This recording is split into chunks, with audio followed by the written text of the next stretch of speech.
ജനുവരി 2-നാണ് Kalpetta SKMJ സ്കൂളിന് മുന്നിൽ ആസിയയും കുടുംബവും സന്നദ്ധ സംഘടനയുടെ സഹായത്തോടെ തട്ടുകട ആരംഭിച്ചത്. ചൂരൽമലക്കാരുടെ തട്ടുകട എന്ന പേരിലാണ് കട നടത്തിയിരുന്നത്. രാവിലെ 6 മണി മുതൽ വൈകുന്നേരം 6 മണി വരെയാണ് കട പ്രവർത്തിച്ചിരുന്നത്.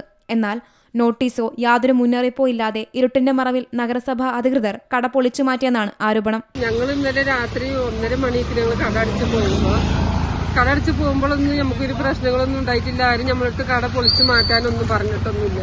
പിന്നെ രാവിലെ ഞങ്ങൾ ഇവിടെ ഭക്ഷണം കഴിച്ചിട്ട് പോയ ഒരാള് ഞങ്ങളെ വീട്ടിൽ വന്ന് പറഞ്ഞതാണ്, നിങ്ങൾ പിന്നെ അറിഞ്ഞിട്ടില്ലേ, നിങ്ങളെ കട അവിടെ പിന്നെ മുനിസിപ്പാലിറ്റിക്കാർ വന്ന് പൊളിക്കുന്നുണ്ടല്ലോ പറഞ്ഞു.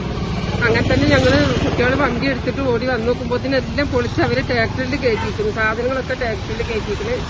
പിന്നെ വണ്ടി അവർ ഉന്തി കൊണ്ടുപോകുന്ന ആൾക്കാരെല്ലാവരും മാസ്ക് ധരിച്ചിട്ടുണ്ട്, മാസ്ക് ഇട്ടിട്ടുണ്ട്. അവർ ഞാളെ അറിയാതെക്കാനാണ് എന്താണെന്നൊന്നും അറിയില്ല. ഞങ്ങൾക്ക് ഒരു വരുമാനമില്ല, ഒരു വരുമാനം ഞങ്ങൾക്കില്ല. ഞങ്ങൾക്ക് ഇതന്നെയുള്ള വരുമാനം. ഞങ്ങൾക്ക് ജനുവരിയിലാണ് ഞങ്ങൾക്ക് കട ഇട്ട് തന്നത്, സംഘടനക്കാരിട്ട് തന്ന കടയാണ്. ചൂരൽമല സ്വദേശികളായ ആസിയും കുടുംബവും ദുരന്തത്തിനു ശേഷം മുണ്ടേരി സർക്കാർ കോട്ടേജിലാണ് താമസിക്കുന്നത്. വരുമാന മാർഗം പൂർണ്ണമായും തകർന്നതോടെ സന്നദ്ധ സംഘടനയുടെ സഹായത്തോടെയായിരുന്നു തട്ടുകട ആരംഭിച്ചത്. വന്ന് നോക്കി ഞാനിവിടെ എത്തി നോക്കുമ്പോൾ വണ്ടി മുനിസിപ്പാലിറ്റിന്റെ മുന്നിലെത്തിയിട്ടുണ്ട്.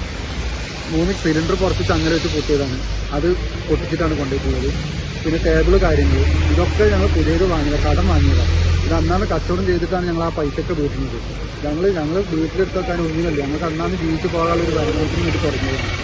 ആ ജീവിതത്തിലേക്ക് ഒരു കാര്യം പിന്നെ അവർക്ക് പോകുന്ന സമയത്ത് അതൊന്നും വിളിച്ചു പറയുന്നു, എടുത്തിട്ട് പോകുന്നുണ്ട്, ഇല്ലെങ്കിൽ നിങ്ങൾ സാധനങ്ങൾ മാറ്റിക്കോളി, ഞങ്ങൾ വണ്ടികൾ എടുത്തിട്ട് പോകുന്നുള്ളത് പറയുന്നു. അതും പറഞ്ഞിട്ടില്ല, നോട്ടീസ് തന്നിട്ടില്ല, മുന്നറിയിപ്പൊന്നും തന്നിട്ടില്ല.